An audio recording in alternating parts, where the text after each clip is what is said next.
Um aposentado planta um pé de tomate na horta do quintal e, no terceiro dia, já cava a terra para conferir se a raiz cresceu. Uma senhora troca de dieta a cada 2 semanas porque a balança não desceu no dia seguinte à promessa que fez a si mesma.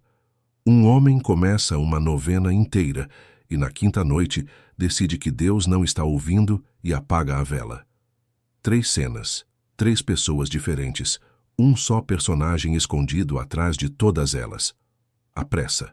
Ela se disfarça de virtude. Parece disciplina, parece força de vontade, parece até fé, mas é uma tentação muito antiga usando roupa nova, o desejo de pular a espera e arrancar o fruto antes de estar maduro. Quem já jogou fora um projeto na segunda semana, uma dieta no 10º dia, um casamento na primeira crise séria ou uma oração na primeira noite de silêncio, sabe do que se trata. Não foi falta de fé, foi falta de tempo, o tempo certo, aquele que a terra usa e que o relógio não conhece. O curioso é que ninguém confessa isso em voz alta. A pessoa prefere dizer que não era para ela, a admitir que largou no meio. É mais confortável culpar o destino do que reconhecer a impaciência, porque a impaciência, ao contrário do destino, exige mudança de comportamento, não apenas de opinião. O bispo Fulton Sheen passou mais de 25 anos lendo, anotando e rezando os evangelhos antes de publicar aquela que seria considerada sua obra mais completa, O Estilo de Vida de Cristo. Não era um homem lento por natureza. Foi orador de rádio e televisão para milhões, formado nas melhores universidades da Europa, um intelectual de resposta rápida. E ainda assim, escolheu 25 anos de maturação lenta antes de entregar ao mundo aquilo que considerava seu trabalho mais importante. A pressa que ele via destruindo seus contemporâneos não era um defeito de caráter que ele condenava de fora. Era um inimigo que ele próprio precisou vencer todos os dias, com a mesma disciplina que pedia aos outros.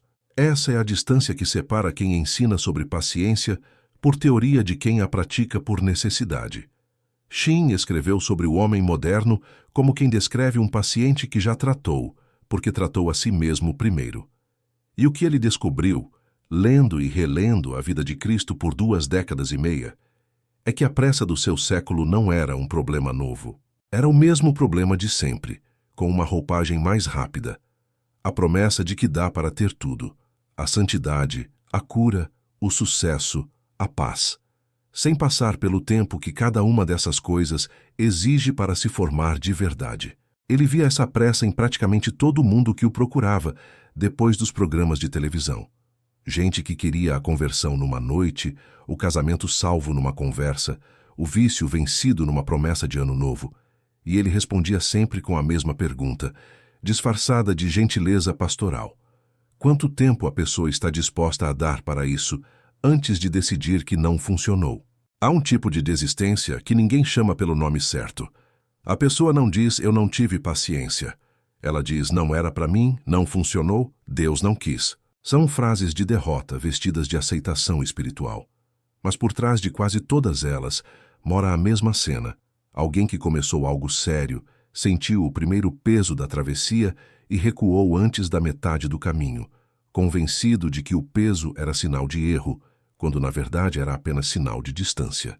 Pense na quantidade de vezes em que isso se repete numa vida inteira.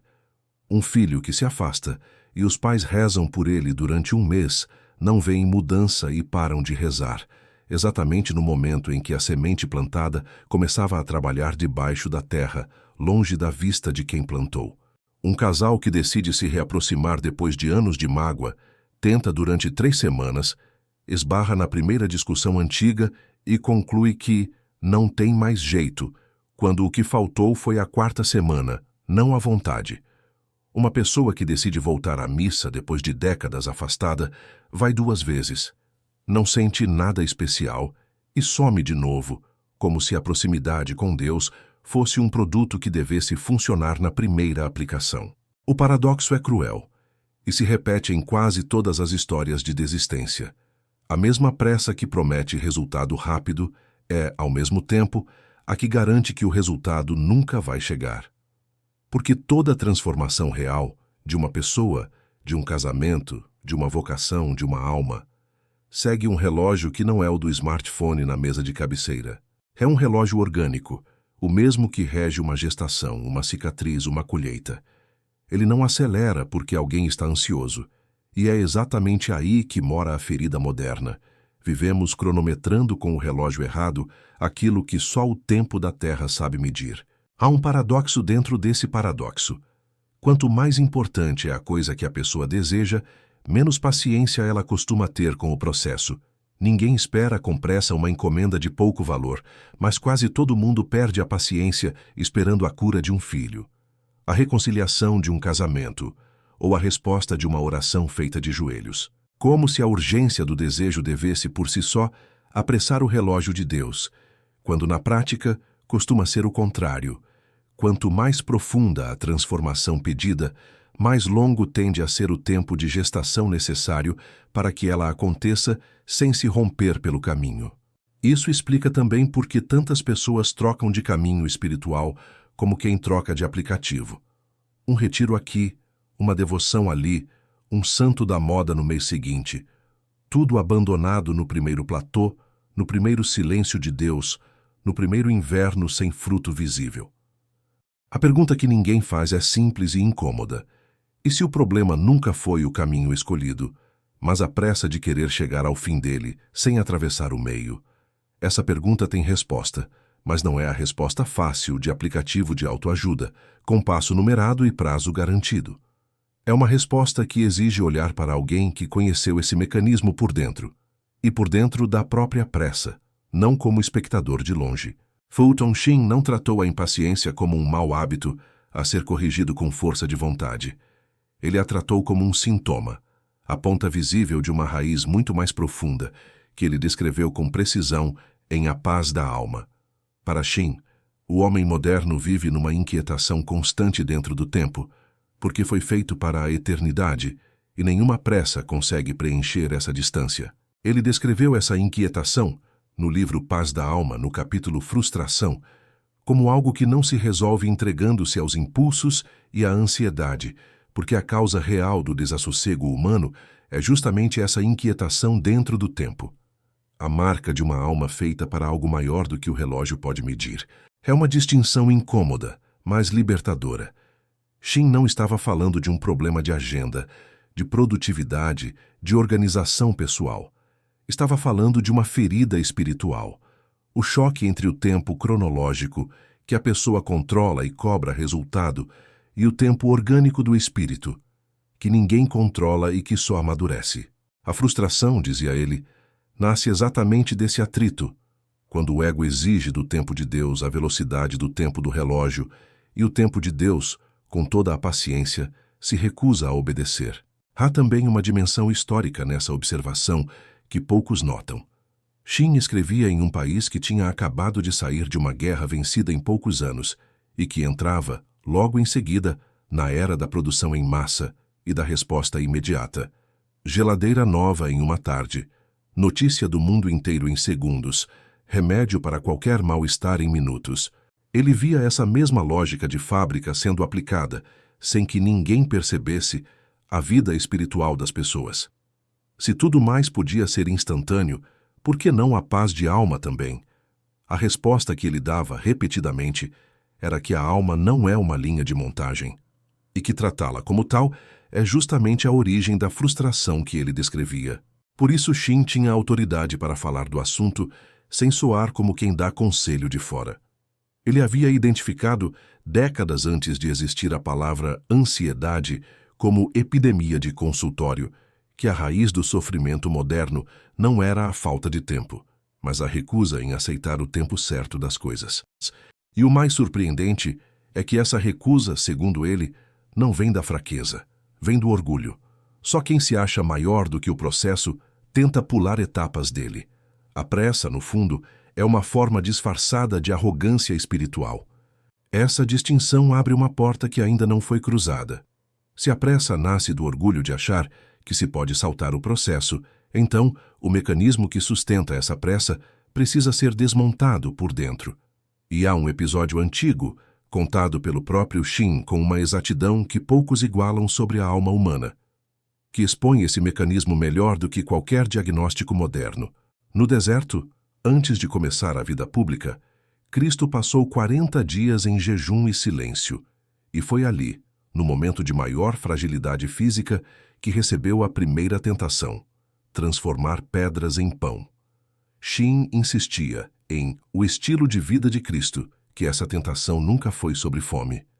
Era sobre atalho. O demônio não estava oferecendo comida, estava oferecendo um caminho mais curto para o mesmo destino: o poder, a autoridade, a entrega da missão sem passar pela cruz. 30 anos escondidos em Nazaré contra apenas 3 anos de vida pública. Essa era a proporção que Shin via como a própria assinatura de Deus. O tempo oculto sempre maior do que o tempo visível, a preparação sempre maior do que a atuação. É aqui que o mecanismo da impaciência humana se revela por inteiro. Toda vez que alguém busca o atalho, a solução rápida, a bênção instantânea, o milagre sem preparo, está repetindo a mesma tentação do deserto: trocar o processo pelo atalho, a cruz pela conveniência. E o problema do atalho nunca é que ele não funcione no curto prazo. É que ele nunca produz a mesma coisa que o processo produziria. Pedras viram pão, mas nunca viram salvação. Um resultado forçado sempre parece vitória, mas carrega dentro de si a ausência da raiz que só o tempo teria construído. Isso explica por que tanta gente confunde alívio com cura. Um antidepressivo sem acompanhamento, um sim dito por medo de ficar sozinho, uma reconciliação superficial que evita a conversa difícil, todos entregam alívio imediato e nenhuma raiz. E quando a raiz não existe, a rachadura volta, quase sempre pior do que antes, porque agora carrega também a decepção de já ter tentado e não ter dado certo. A história oferece um contraponto que confirma essa mesma lei em escala de séculos, não de dias. No mesmo período em que a Espanha do século de ouro tentava construir um império através do ouro trazido das Américas e da força das armas, uma fórmula de resultado imediato que, décadas depois, produziria inflação, dívida e ruína econômica, uma freira carmelita de saúde frágil escolhia o caminho inverso. Teresa de Ávila passou mais de 20 anos dentro do Mosteiro da Encarnação antes de fundar, em 1562, o primeiro convento da Reforma que levaria seu nome, São José de Ávila.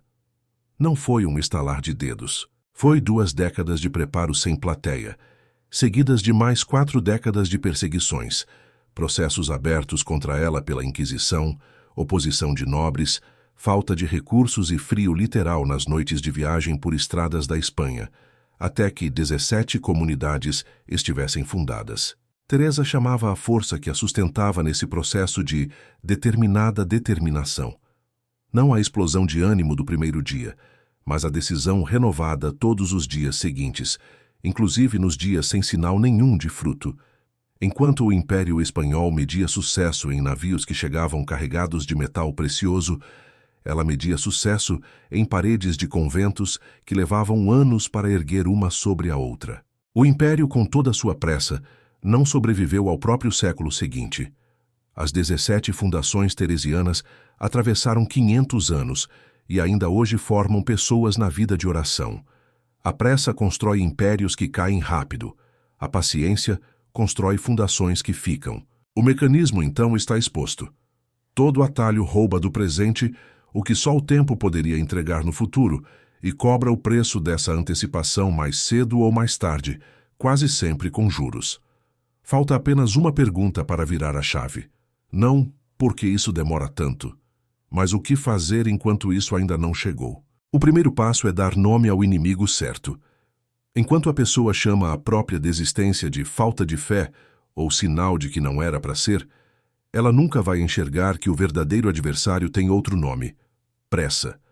Nomear a pressa como a tentação que ela é, e não como intuição, não como sabedoria, não como escutar o coração, já tira dela metade do poder. É o mesmo movimento de quem reconhece no espelho que aquele cansaço repentino de desistir não é discernimento. É o atalho tentando parecer virtude outra vez. O segundo passo vem direto de Caminhos para a Felicidade, onde Shin descreve a paciência não como uma passividade frouxa, mas como uma energia controlada, o oposto exato do que a maioria das pessoas imagina quando ouve a palavra. Não é sentar e esperar sem fazer nada. É manter o mesmo passo dia após dia, sem o ânimo inflado do início, nem o abandono do meio do caminho. É a energia de quem rega a horta todos os dias, sabendo que não vai ver a raiz, e por isso mesmo não a arranca para conferir. Essa energia controlada tem um sinal prático fácil de reconhecer. Ela não precisa de motivação para se manter. Continua funcionando nos dias em que a pessoa não sente vontade nenhuma, porque não depende do humor do dia, depende apenas da decisão tomada antes. O terceiro passo é criar na própria rotina um pequeno ritual de espera deliberada. Algo tão simples quanto esperar 24 horas antes de desistir de qualquer decisão importante. Uma oração que parecia não funcionar, uma conversa difícil que parecia sem solução, um hábito novo que ainda dói mais do que compensa. 24 horas não resolvem nada sozinhas, mas elas quebram o reflexo automático da pressa, o mesmo reflexo que faz alguém apertar 3 vezes o botão do elevador, achando que ele desce mais rápido assim. Com o tempo, esse pequeno atraso proposital deixa de ser um esforço e vira um instinto novo.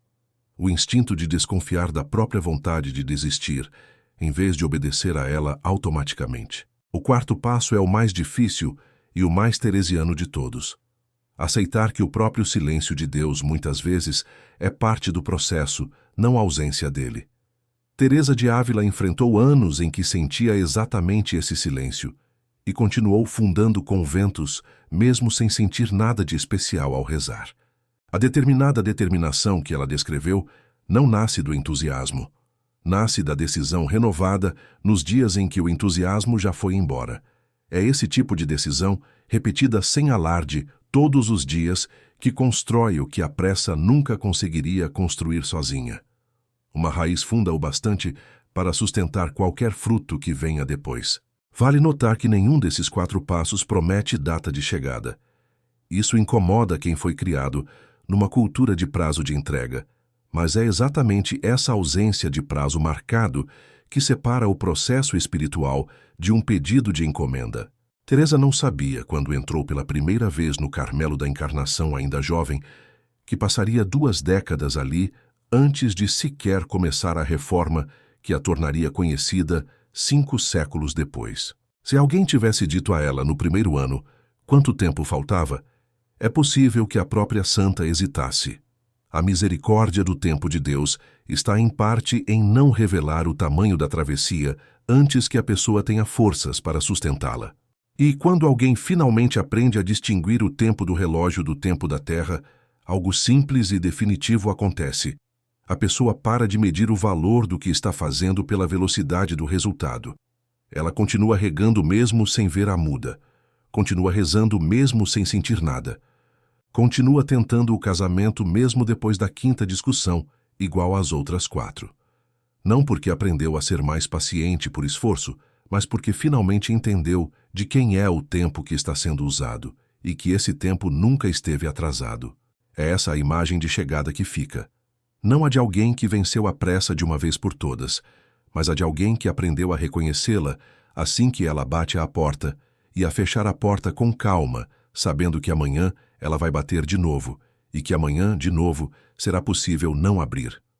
No fundo, a diferença entre um império que dura 5 séculos e um que desmorona em uma geração nunca foi o tamanho do exército ou a quantidade de ouro. Foi a disposição de esperar o tempo certo de cada coisa, o tempo da fundação, não o tempo da conquista. Fulton Sheen viu isso nos evangelhos, nos 30 anos escondidos antes dos 3 anos visíveis.